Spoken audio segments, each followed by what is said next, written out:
My name is Jennifer Tice. I'm the co-founder and CEO of LilyPad, a soft place to land. We are a nonprofit based out of Greer, South Carolina, and we're serving youth experiencing foster care in South Carolina.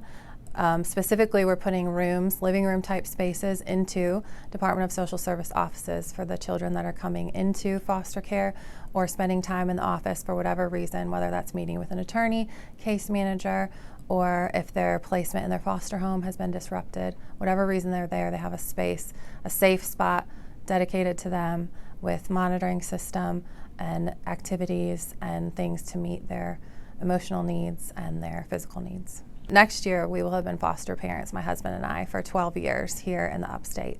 And we've served children from all over the state. We often took children younger than our oldest daughter. So my background's in labor and delivery nurse. So we often cared for infants that were drug addicted.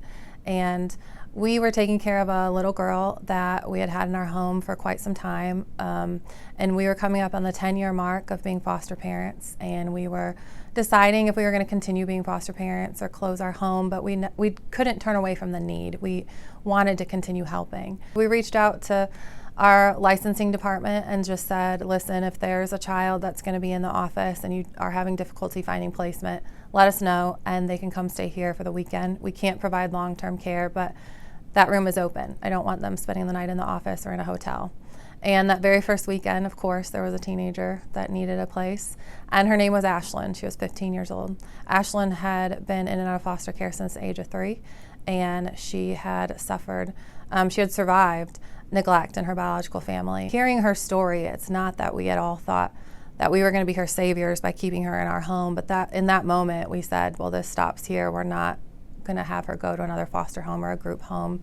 And so when we learned she had always been placed with her biological sister, we also moved her biological sister in. So we had 6 kids at the time. That was our journey to where we are now, which is installing these spaces. And it really just was crowdsourcing at the beginning to put a space in Greenville County. And then we had some really good advice from friends who said, if you want to continue this throughout the Upstate, look into starting a nonprofit. We reached out to accountants and attorneys, and they said it could take over a year to get approval from the IRS, and it came back in 8 weeks. So we knew the Lord was going before us, and we felt like, okay, we're just going to keep moving forward in faith.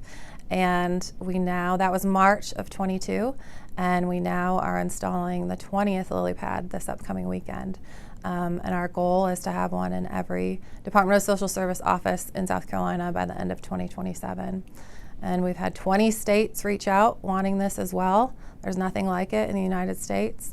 And it's not just South Carolina where they're having trouble placing kids in foster homes. It's everywhere. We've had 2 other countries reach out. There's a huge need. So Ashlyn, the girl that was placed with us, the first teen, and her sister are now my nieces. My older sister, who's 4 years older than me, never been married, never had any children, adopted the girls. For Ashlyn, we listened to her.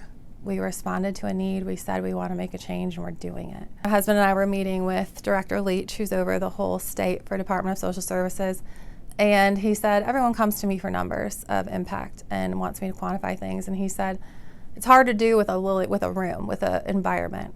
But he said anybody that worked for our department prior to having LilyPad spaces could tell you that it's a complete 180 for these children.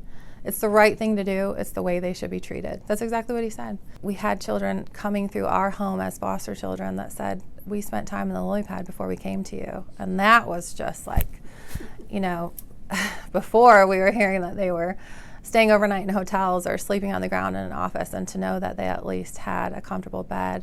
And I walked into one space and there was a 17-year-old girl in one of the LilyPads. She said, are you the LilyPad lady? I said, yeah, me and a whole team of people and a whole team of volunteers and donors. And she said, you guys did all of this for us? You don't know me.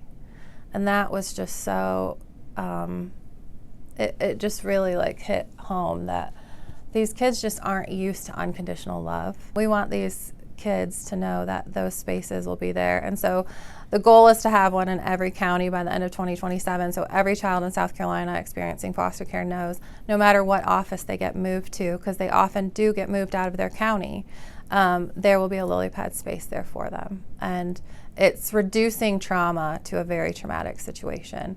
They're able to be in there with a monitoring system. Their case managers can keep eyes and ears on them, but they don't have to hear the other children's stories or the rejection phone calls for placement. It just really is amazing what our environment can do for our mood and our behavior.